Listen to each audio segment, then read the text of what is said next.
आदाब दोस्तों। आज से पहले तक अदबी दुनिया की जानिब से हम आपसे मुखातिब होते रहे हैं।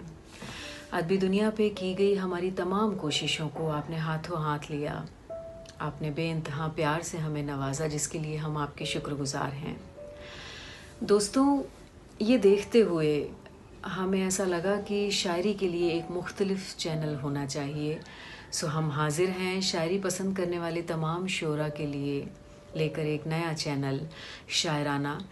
हमें पूरी उम्मीद है कि आप हमारी शायरी की इस दुनिया का हिस्सा बनना पसंद करेंगे, अपना ढेर सारा प्यार देंगे, हमारे साथ जुड़ेंगे और समय समय पर हमें अपने कीमती सुझाव भी देते रहेंगे।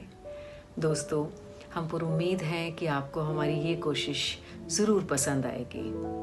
बेहद शुक्रिया।